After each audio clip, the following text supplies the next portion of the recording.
What's up, my Blades? My name's Jamie. This is the BladesAndEDC channel. Thank you guys for being here. I really appreciate it. If you're new, please consider subscribing. If you enjoy this video, please hit that like button for me. Helps channel to grow. We passed 1,000. Thank you all so much. I really do appreciate it. Also, I'm going to go ahead and say this one more time. Probably be the last video I say it in, unless there's a knife in particular that is available at White Mountain Knives. But I do now have a discount code with White Mountain Knives.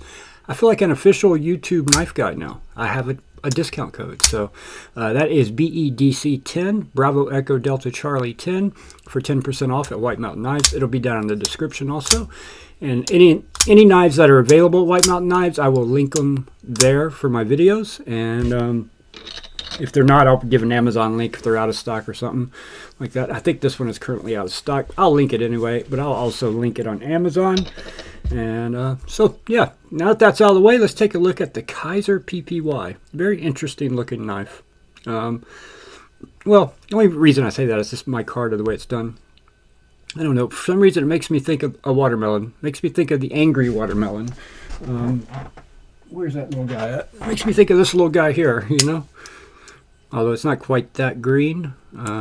Yeah, it's just not my colors, personally, the red and green. But the action is my action, I tell you. Great action on this knife. This is one of those that's, I think it's impossible to fill it. Let me give you the specs real quick, and I'll give you some size comparisons and go over the details. Overall length is 7.44 inches. Blade length is 3.27 inches.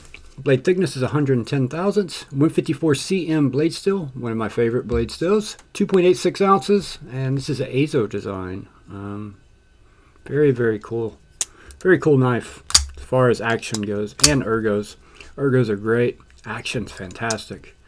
Give you some size comparisons.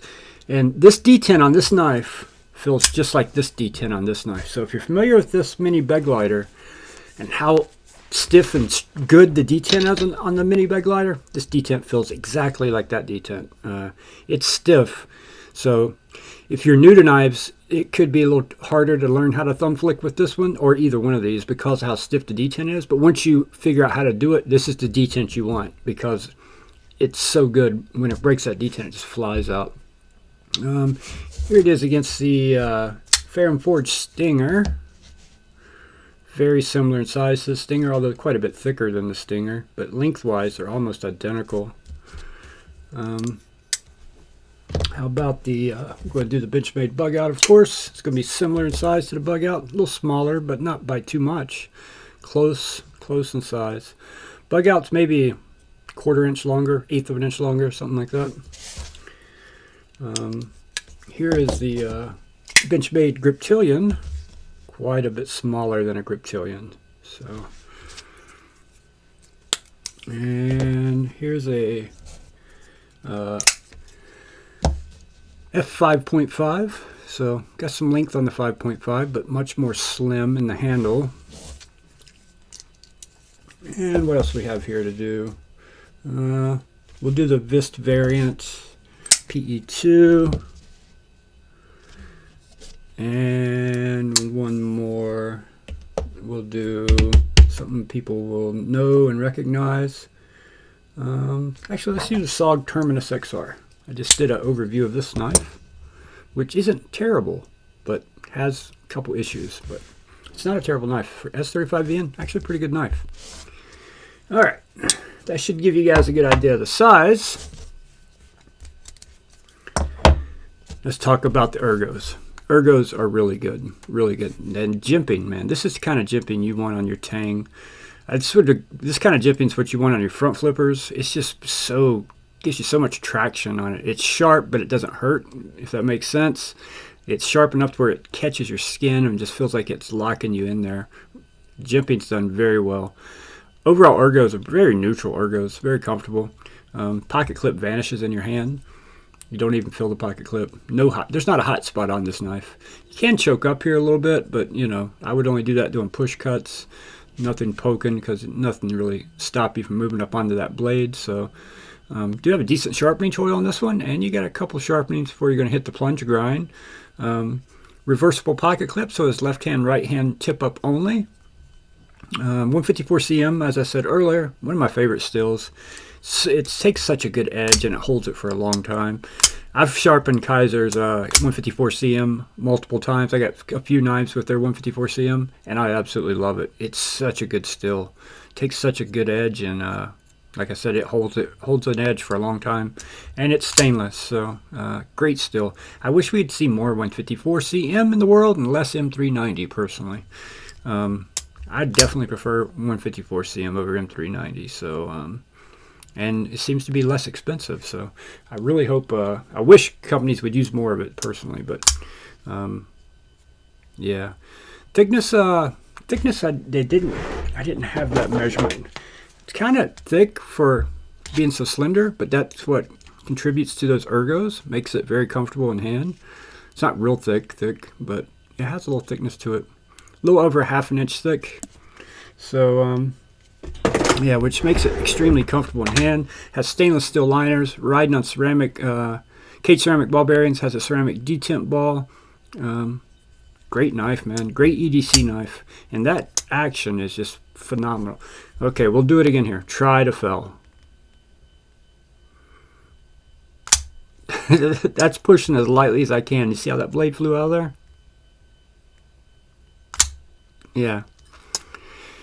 It can make the reverse flick a little tricky, but once you figure it out, I can't get my nail in there. I just push with the meat of my middle finger, and once it breaks that detent, it's hard for me to get my middle finger in there. But I don't think other people without the arthritis in the knuckles will have that issue that I have. I can do it, but it's a little tricky for me personally. But that's not going to be a problem unless you have problems bending your fingers like I do. So. Full flat grind for the most part, except up here near the pivot, but for the most part it's full flat grind. Got a nice swedge right here to thin up that tip and make it a little more pokey and a little thinner out there, but it's not so thin that you really need to worry about breaking it, so they didn't go too thin with it. I love the knife. I love this knife. The only thing I would prefer a different micarta personally. I think this would be a good one to do a more premium version in. There is a premium version that has brass and stuff on it. This one's $59, by the way. And there is one with brass and black raffer. I'm not sure what raffer even is. And that one's like $184. So, and it says 35 VN. And this one's only $59 with 154 CM.